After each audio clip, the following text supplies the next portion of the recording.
जेनिटी train 14 जून 1911 Italy के शहर एक ट्रेन कंपनी अपनी पहली यात्रा के लिए 106 लोगों को चुनती है। क्योंकि ये ट्रेन का पहला ट्रायल था, इसलिए कंपनी अपने प्रचार के लिए उनके लिए फ्री यात्रा और खाने पीने का इंतजाम भी करती है। यात्रियों के लिए 6 स्टाफ भी भेजे जाते हैं, जिनका काम होता है कि उन तीनों डिब्बों वाली नई ट्रेन में बैठे सभी यात्रियों का ध्यान रखें, जो उन्हें खाने पीने की चीज़ें प्रोवाइड करें। इस ट्रेन में लगभग 106 लोग मौजूद होते हैं। जब लोग बैठ जाते हैं और ट्रेन को ग्रीन सिग्नल मिलता है, तभी ट्रेन चलने लगती है। जल्दी ट्रेन अपनी रफ्तार पकड़ लेती है। इटली के सुंदर रास्तों से गुजरती ट्रेन लोगों को खुश कर रही थी। लोग खिड़की से बाहर झांककर आसमान की खूबसूरती को देख रहे थे। सब कुछ सही चल रहा था।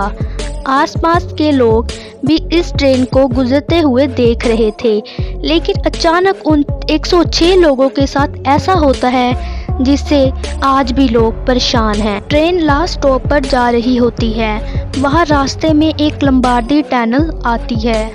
टनल 1 किलोमीटर लंबी होती है। वैसे बता दें कि ये टनल बहुत वक्त से इस्तेमाल में आ रही थी, इसीलिए ट्रेन का यहाँ से जाना कोई खास बात नहीं थी। थोड़ी देर में जब ट्रेन टनल में घुसती है तो ट्रेन एक सिरे से तो एंटर होती है, पर बाहर नहीं आती।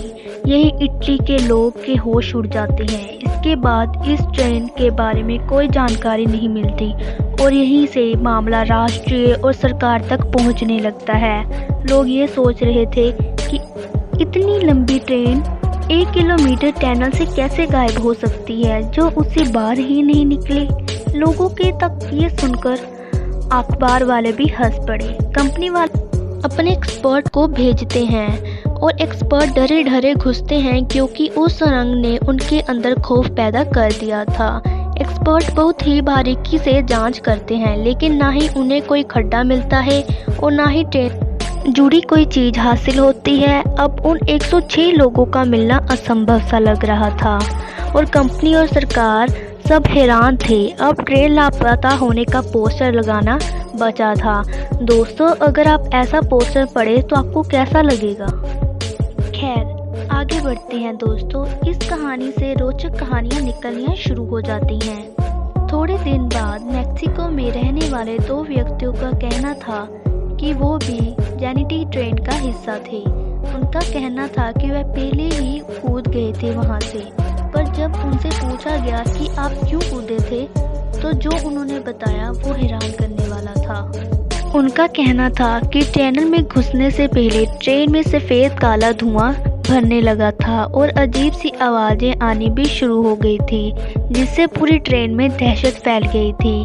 क्योंकि ट्रेन के ड्राइवर ने रफ्तार उसकी धीमी कर दी थी, इसलिए वे दोनों ट्रेन से कूद गए, लेकिन उन्हें चोटें भी बहुत आई। यह वहीं बेहोश पड़े रहे, जिससे उन्हें नहीं पता था कि उनके साथ हुआ क्या है। लेकिन उनकी बातों को सच भी नहीं माना जा सकता था, क्योंकि दोनों की ही मानसिक हालत ठीक नहीं थी। कुछ दिनों बाद फिर एक मामला ऐसा सामने आया जिसने सबको सोचने पर मजबूर कर दिया।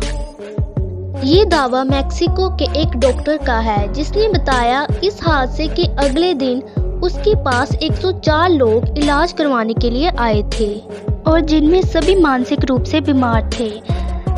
डॉक्टर ने बताया कि उनसे जानने की बहुत कोशिश की उनके साथ हुआ क्या था, पर उन्हें कुछ याद नहीं था और उनसे कुछ पता भी नहीं लग पाया। उनकी हरकतें इतनी अजीब थी कि उन्हें कुछ समय के लिए तो अंदर कैद करना पड़ा। इस दावे पर इटली भरोसा नहीं कर पा रहा था, लेकिन जैसा डॉक्टर ने कहा था, कुल 104 लोग थे, जिनमें पहले दावा करने वाले 2 जोड़ दिए जाएं तो कुल 106 यात्री होती हैं। लेकिन अंत में कुछ हासिल नहीं हुआ। समय के साथ इस ट्रेन के हादसे को भूलने लगे थे लोग। सारी जांच एजेंसियां भी इस खोज पर कुछ नहीं कर रही थी, लेकिन इसी के बीच एक ऐसा गहरा राज सामने आया कि सबको उसने हिला दिया। कुछ सालों बाद जब सब भूल गए, लेकिन कुछ सालों बाद ट्रेन से जुड़ी ऐसी बातें सामने आने लगी जिससे हैरानी का लेवल को बढ़ा दिया था। जैसे इस ट्रेन को अलग अलग जगह पर देखा गया था। इन्हीं में से यूक्रेन, रशिया, मैक्सिको, इटली के कुछ शहर शामिल थे।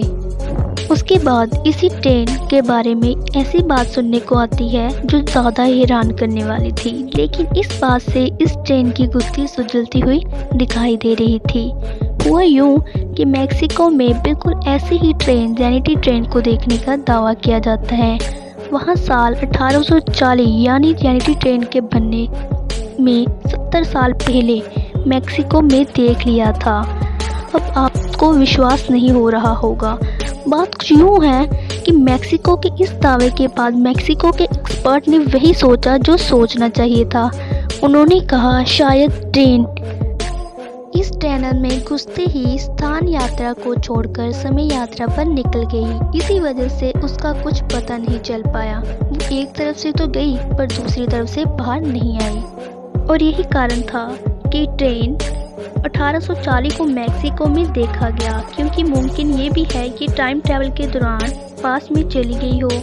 आपको क्या लगता है इस ट्रेन के साथ क्या हुआ होगा? क्या सच में ट्रेन टाइम ट्रैवल का शिकार हो गई थी?